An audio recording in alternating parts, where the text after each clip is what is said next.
It's the best day of the week, Wednesday night. That means Dynamite on TNT, so for a review and some fantasy booking, let's take it over to the action figures. Oh my god, we are opening with the 10-man tag team match. That means the Inner Circle, rocking my shirt here, is taking on Best Friends with Orange Cassidy and Jurassic Express. They all come out to Orange Cassidy's music. The match starts with Orange Cassidy and Jake Hager.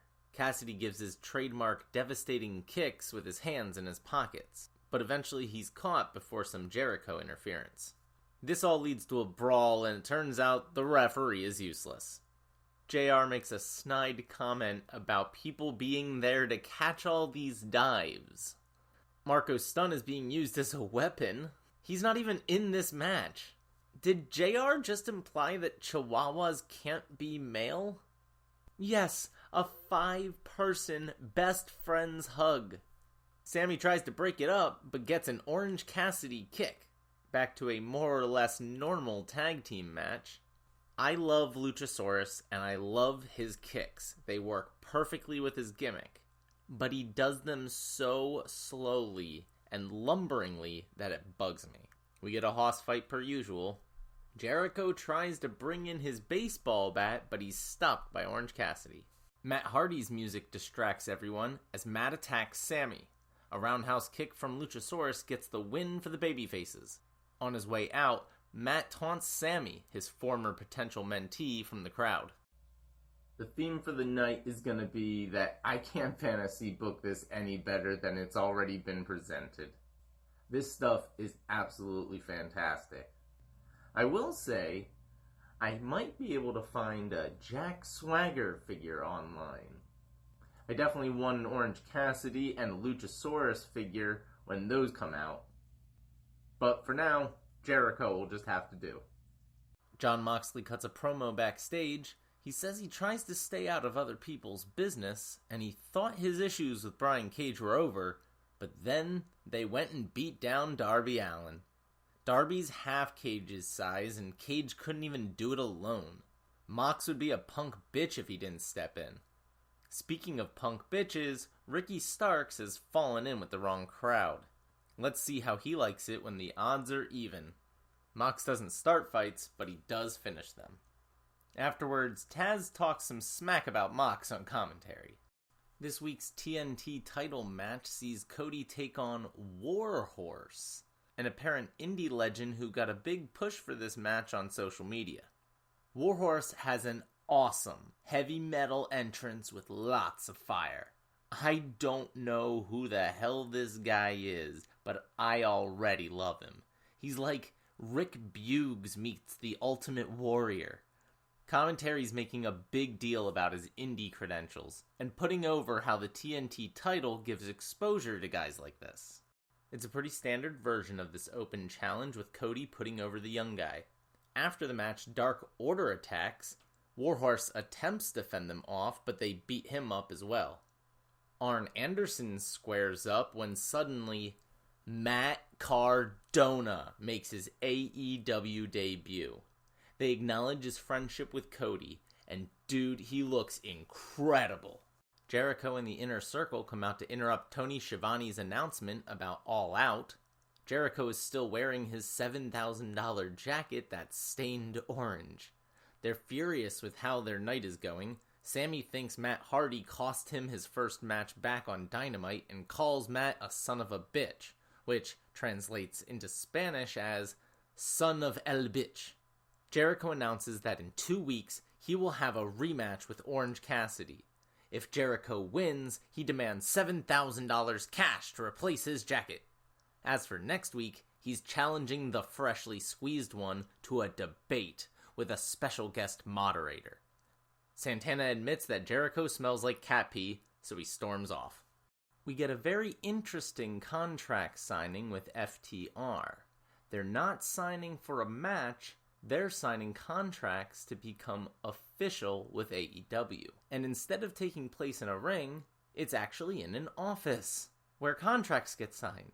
They have their legal counsel with them, but also their tag team consultant, Arn Anderson. They want to ensure that they get to host a tag team appreciation night. And with that, they make it official. In walks Hangman Adam Page with drinks. Arn doesn't partake. FTR calls the whiskey cheap, and Page chugs a full glass. Yikes. Up next, the undefeated Evil Uno and Stu Grayson take on the tag team champions of Kenny Omega and Hangman Adam Page. Commentary mentions that Anna Jay is with Mr. Brody Lee standing nearby, and Colt Cabana is apparently excited about joining them at the desk. Naive Colt Cabana still acting like a babyface while aligning with a heel faction is hilarious.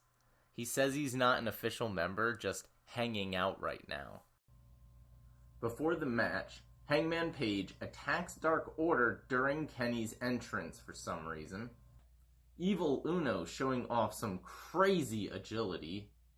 Page breaks up a near fall, and Evil Uno kicks out of the V-trigger. But he can't kick out of the combo V-trigger buckshot lariat for the win. Afterwards, Mr. Brody Lee sends Colt to the back with Anna Jay, then throws a stack of papers at Evil Uno and chokes Stu Grayson for losing. But his real anger is directed at Hangman and Kenny. They're joined in the ring by the Young Bucks, but Brody says that the Dark Order still has strength in numbers. The other members of Dark Order, along with some of the Creepers, surround the ring. FTR comes out of the back and dumps a cooler on Mr. Brody Lee from behind before chaos breaks out. The six babyfaces clean house, and Dark Order retreats to the stage. We're gonna have a 12-man tag team match next week, with all these faces against Brody Lee, Evil Uno, Stu Grayson, 5, 10, and Colt Cabana. The Dark Order is a perfect example of a brand new company figuring things out on the fly. It was made exponentially more difficult with the pandemic because they couldn't get the instant crowd feedback at an arena like most companies do. And yet somehow they managed to pull it off, reform the Dark Order multiple times, and finally arrive at something really cool. From Evil Uno's horde of nameless putties to the teased Exalted One, that amazing Brody Lee debut, and even the awful Vince McMahon parody character. Once Mr. Brody Lee started legitimately recruiting jobbers and elevating them in a cult-like storyline, I got sucked in just like back in the Ministry of Darkness days. I'm also strangely invested in Colt Cabana's turn to the literal dark side. The Fiend figure I just got and opened on my Dark Reactions video is in a series with Viscera. I know he gets a bad rap for being, well, a terrible wrestler, but I always loved fat guy wrestlers, so I loved him. Plus, my middle school goth phase having ass ate up everything having to do with the Ministry of Darkness. I honestly thought about getting the figure, but as it was an elite, it was $20 and not worth it. Tony Schiavone gets another note from Britt Baker. She takes the mic for a promo and says that she knows Big Swole won't be suspended forever, and that she's obsessed with her. But Swole will have to defeat an opponent of Britt's choice in order to get to her. This is not a drill, people. AEW action figures are in Walmart this Monday. They even mentioned Matt Cardona. Apparently, the women's tag team tournament Deadly Draw kicks off this Monday on YouTube as well. And strangely, it's not going to be with established teams. They will be randomly assigned. And it's not going to be for belts, it's going to be for a cup. After her win last week, Diamante gets a match against Hikaru Shida. Her video says she's been on the indie circuit for 10 years. But I guess it didn't teach her any respect since she refuses to shake Shida's hand to start the match. We get a decent TV women's match. I love Shida's strikes. But just as JR starts to say that Shida is getting cocky, she wins. I really hope they can establish their women's division better and come out with more figures than just Brandy, who basically doesn't even wrestle. I have a great WWE women's collection of figures. AEW's gonna have to step up. We get the first selections for the aforementioned Deadly Draw tournament.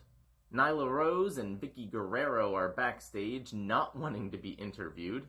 They draw purple for the tournament, which means she's going to be teamed with Arian?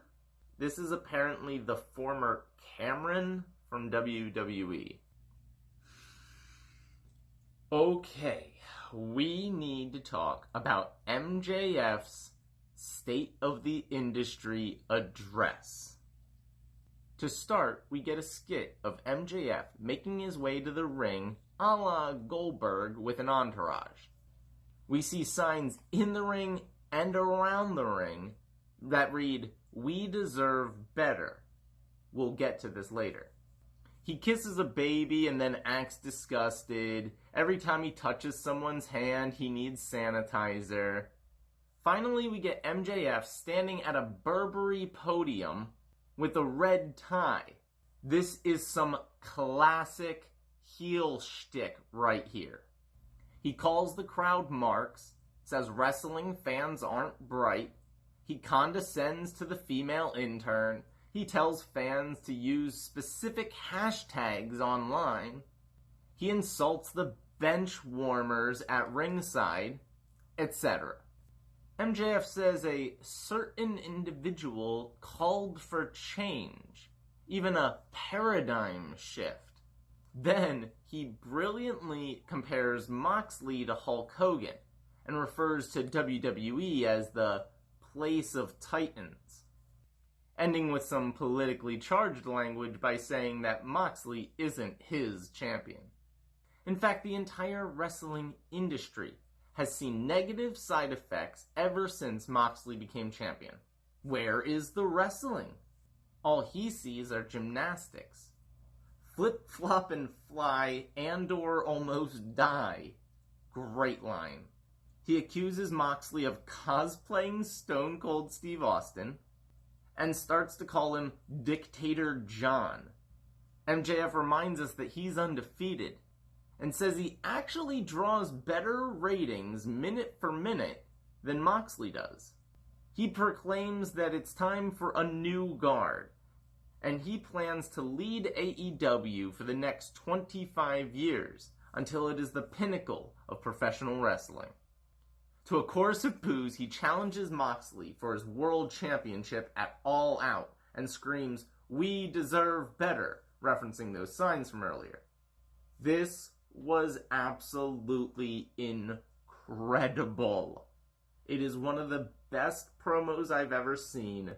All of the politically charged imagery and quotes just fused together to make a cohesive and amazing promo. This is what Jim Cornette is talking about when he says that MJF needs to be pushed as one of the stars of this company.